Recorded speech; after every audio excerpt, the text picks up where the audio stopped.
So, good evening.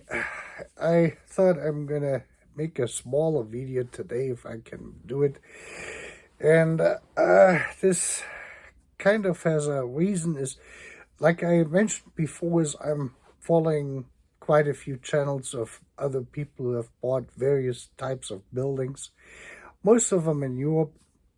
And some of them have decided to purchase castles, old castles, primarily in France, because there's a significant number of castles for sales, and that is more easily to find a castle there than, for instance, in Germany. And the new owners are then faced with various issues they're facing, from the roof, whether the roof has to be completely redone or can be just repaired, foundation problems, beams, structural issues, and that sort of stuff. And then sooner or later, the issue about heating this place and cooling it is gonna arise. And like I said, I have quite some practical experience with this stuff if it comes to castles, and I want to emphasize this again. This does not just apply for castles, but for older buildings or old buildings in general, especially if they're more than 100 years old. And tonight we're primarily focusing on larger buildings, which have, say, like 300 to plus square meters of living area or rooms or building space, so to speak. And of course, the first question is the use of the building once this has been discussed and the business plan has, evolved out of this, of what one could possibly do with the building to generate an income so you could turn it into a hotel. In our case with Kamenik Zapkovicki is what I had talked to, or what Uncle Alfred and we had discussed, because of the locality, the distance to the next largest city, which is Breslau or Wroclaw today. Wroclaw was probably, we would have turned the old castle Kamenik Zapkovicki or Kamenz into a youth hostel where we could accommodate 300 to 400 people at a time. And that sort of stuff. So that would have been the proper use for that building, because a hotel in that area at that time in the early 90s to mid 90s would not have been a feasible thing, is because Silesia at that point had belonged to Poland for over 45 years. The area was not really developed for tourism, but for young people, children and young people, it would have been quite easily to establish a youth hostel and do bicycling tours and stuff like this on the public roads in that area there. And they would come back then in the late afternoon from their day trips, and you have a kitchen there and several dining rooms and could accommodate them. That was just the best use for that castle for an income generating purpose, rather than turning it into a hotel, a luxury hotel, or a golf club kind of, resort type thing, which would have not worked in that particular area because it is so underdeveloped. Anyway, in another instance, I have a friend of mine in Germany who inherited a castle in the mid to late 80s. His parents were a lot older. He's my age. And we were facing the issue then too, is that the castle had to be remodeled. That is near from where I grew up, near Stuttgart. And it is nestled on a little hill. It's a beautiful building. It's about 400 years old. It has been owned by the family for that time. And what we winded up there is he didn't want a hotel or bed and breakfast or any of this stuff. He wanted to use it for himself. So we divided, with the help of an architect, the building up into different zones. And so we established the living quarters, so to speak, an apartment which was then basically configured as an apartment, and the entire electric, hot water, cold water, wastewater, and heating was separated out just for the apartment. I think the apartment had a total of 100 square meters or 120 square meters with the way it was divided. Kitchen, bathrooms, I think 1.5 bath, 1 or 2 bedrooms, dining room, then the library we integrated into this from the original castle, and a couple other rooms came out of about 120 square meters. The castle had a total of about 1,000 square meters, or 1,202. And so with the rest of it, what we did is we established different zones. And we winded up creating 4 heating systems, or he had 4 heating systems put in 4 different electric meters from the electric company. It was basically subdivided. And we could do this only with a simple building permit from the city for that. And that allowed him that we could temperature control each area of the castle differently.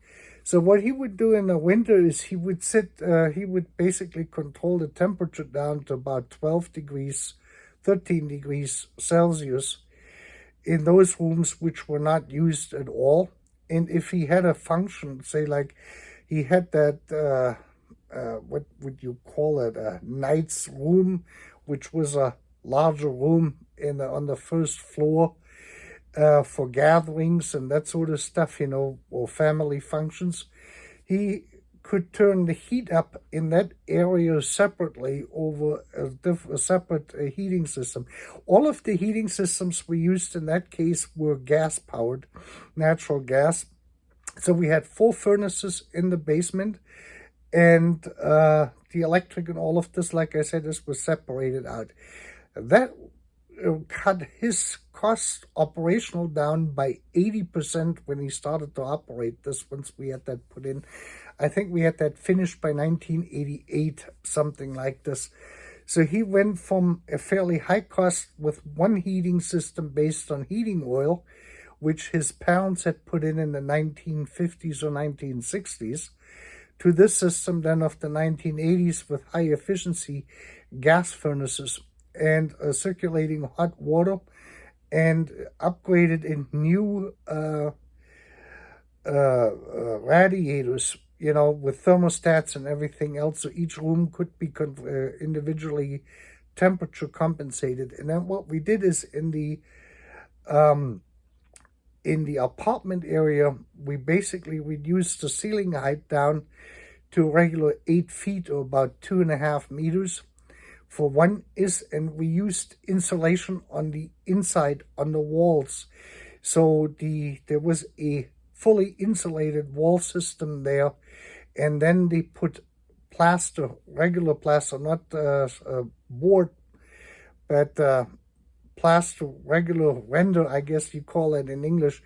In America, we define the outside render as stucco, and the inside is gypsum. Usually if you use plaster, is gypsum if you don't use sheetrock. So this was basically the combination with gypsum on the inside, and I think with 1-inch insulated, aluminum insulated foam.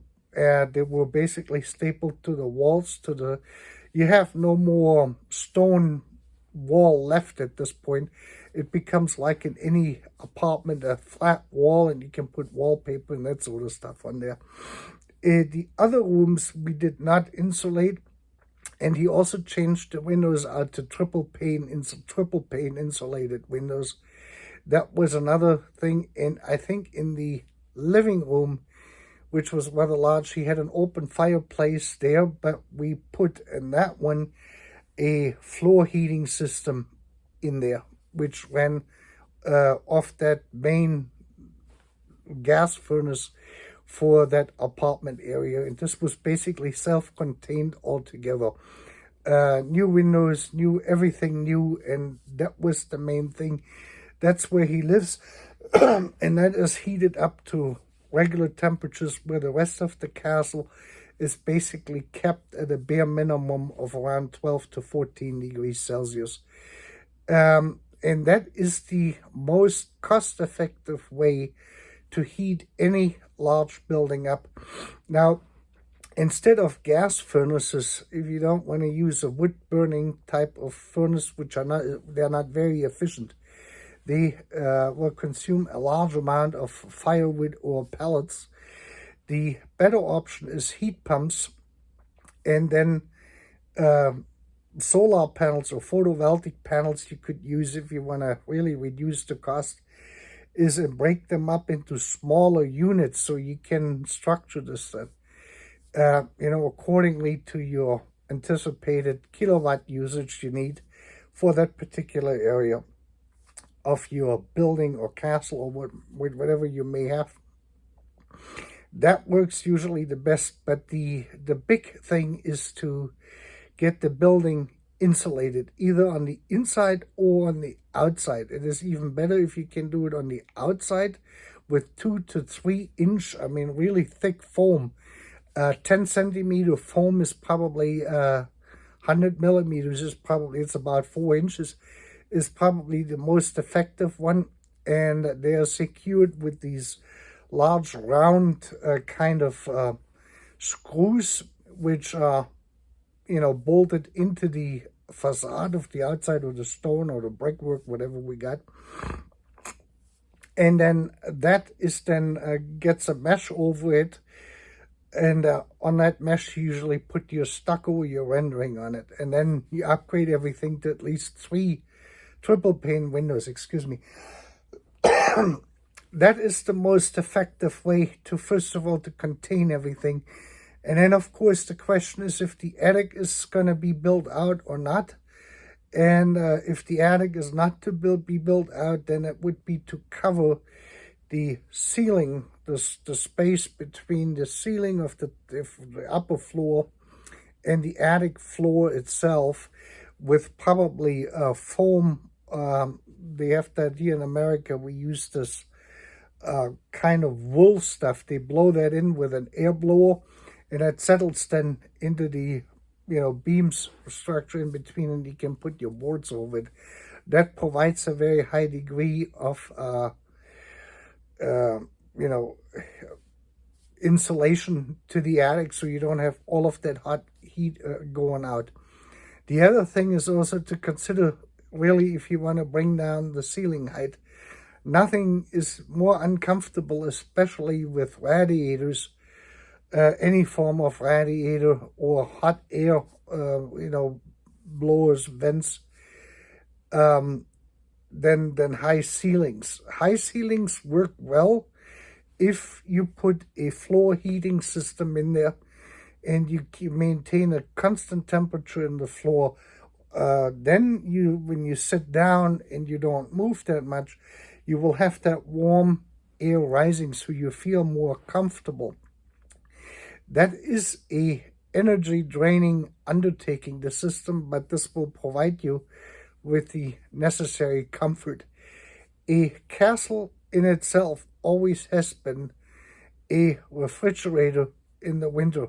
Anyone who has ever lived there can tell you.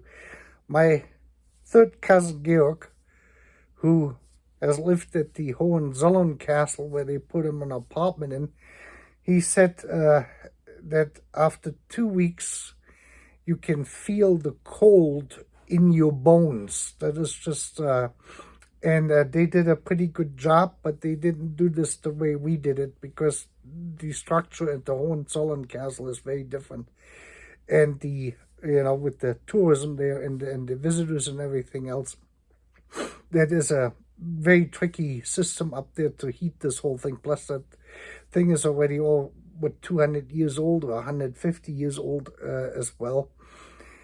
So this is kind of where the issues are. Heat pumps, several heat pumps, smaller heat pumps, divide the castle or the building into as many zones with heat pumps as possible, whatever your budget allows for, and then size the photovoltaic system accordingly. So the living areas where you live in, you want to make this at a size where it is probably in the 80 to 120 square meter range for a family of 2, 3, 4 people. Not much larger than this. And then whether create multiple apartment types where each one gets their own system for hot water, for, and the heat and cooling potentially. The problem with heat pumps, let me just get a sip of water here. The problem with heat pumps is that the piping system has to be dug into the outside grounds, and as more heat you need out of these heat pumps, as more pipe you have to dig up. So if you have 1,000 square meters to heat, you're gonna wind up with kilometers, literally, of piping system you have to dig up in an open field about probably 10 to 15 feet deep. So you have to remove all of the soil, lay all of that piping out, and then fill all of the stuff back up. And that will alter the temperature of that ground throughout the year. Some systems you can use it both ways, as air conditioning and as heating. So in the summer, the ground will most likely or possibly can freeze if the pipes are not deep enough, especially when it gets really cold. And in the summer, the ground will get warmer, so that will change the entire moisture structure of that entire area of that field. So whether you're going to put grass or what have you on top of it will grow differently. It is not suitable for gardening. You should not put anything really on there which has any roots going down, because all of the stuff is going to grow in there. So the only thing left really is a grass area. And you will need at least the same amount, if not twice the amount, of the grass area, or of that field area where this is being dug in, to what you have actually as square meters or footage, square footage, which you need to heat and to cool, or just to heat. Just that you have an idea. So the other channel just came on, and here on YouTube, and it is another fellow, and he bought a castle, Razak, something like this. And he spent, or at least they had it listed for 990,000 euros. It is in a okay shape. Pictures don't tell much in this, but he said already he had to repair and replace the roof and that sort of stuff. So this gets expensive. If you have watched my other video, I had shown some of the stuff what we had, or we were looking at Kamieniec Sapkowicki, at our old castle there. And one of the final decisions before Uncle Alfred passed away was that we decided to let the city of, it wasn't the city, it was the village of Kamieniec Sapkowicki, take this over. And that mayor at the time, I was in touch with him. He actually got voted out last year after being in there since 2006. But he really didn't start doing anything with the castle until 2013. And it was two things came together. I said this after Uncle Alfred died. I sent him a letter and said to go ahead, that we will not claim anything or start any legal proceedings against the city. And Sobich, the fellow who had, or the family of that fellow who had rented this from 1981 on from the Polish government, basically lost their lawsuit they had against the Polish government. I don't know exactly what the deal was there. But anyway, and that mayor has raised now 13 million euros through donations, funding from the EU, funding from Norway. There is a government group there who can help, cities and communities deal with the stuff. The city of Kamieniec Sapkowicki, which is now a city, spent probably 500,000 euros, a little bit more, just on restoring our family mausoleum. That was the only request I had to the mayor, at that time was when we surrendered this, is that they get the mausoleum resituated the way it was before and get my ancestors interned there again. And all that happened, and the Catholic Church of Poland, the cardinal and the bishop came there for the reintegration, I don't know, reinterning the ancestors which were buried somewhere else, and they were brought back into the mausoleum. So we got that all taken care of. That came out to about 500,000, 750,000 euros just to get the mausoleum back into a decent shape the way it was more or less before, and it took a lot of work, but that's what they did first. The other basically 12 million euros were spent on redoing the park, getting the park situated, the the ways to walk, the streets, the roads, basically, the path for people to walk around there.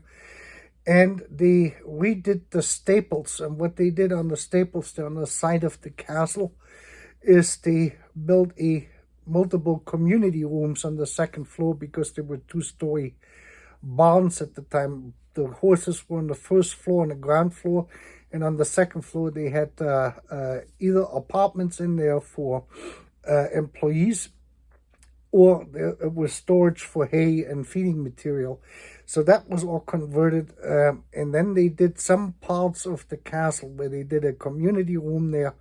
So the least affected areas of the castle were basically just restored to a point where they have basically gypsum on the wall, redid the windows, they redid the roof, and they did the cathedral ceilings, which had fallen apart, to restore them to prevent the stuff from further collapsing. This was the most necessary stuff. 80% of the castle has not been touched yet. The basements were pumped out from the water, and they dried it out as much as they could. They have now a path going through that basement for, say, like 200 feet or 300 feet, where visitors can walk through and see some of the stuff. But that's it. 80% of the castle has not been touched yet. And this is 13 million euros later, just that you have an idea of the size and the scope of this whole thing. And this was mostly, or pretty much all, done with local labor out of the community of Kamieniec Sapkowicki, the different tradesmen they have there in that greater area around Breslau, Wartzlar, and the neighboring towns around Kamieniec Sapkowicki. That's where most of the craftsmen and laborers and people involved in the rebuilding of this stuff.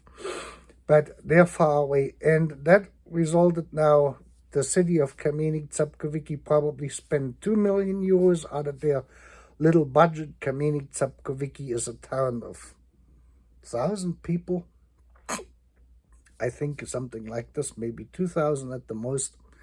So this is a significant money, and now they voted the former mayor who did all of this out, because the local soccer field, the rooms they have there with the showers and the dressing rooms and everything else, the ceilings are caving in, the shower is not working, and so far and so on. The roads have potholes. They needed a bus transportation system from the city over to the old train station for the railroad. This was not there. So there was a whole bunch of things within the city which are in disarray. For the kindergarten, they needed to redo the parking area for the parents to drop off the children and everything else. All of this kind of got neglected in that town because of the castle, or not just because of the castle, but the castle sucked up some of that money which could have been used for this. So they voted a new mayor in, and that new mayor is a friend of my other friend in Kamieniec Sapkowicki, who runs the local club, not the club, the history club, the History Association of Kamieniec Sapkowicki.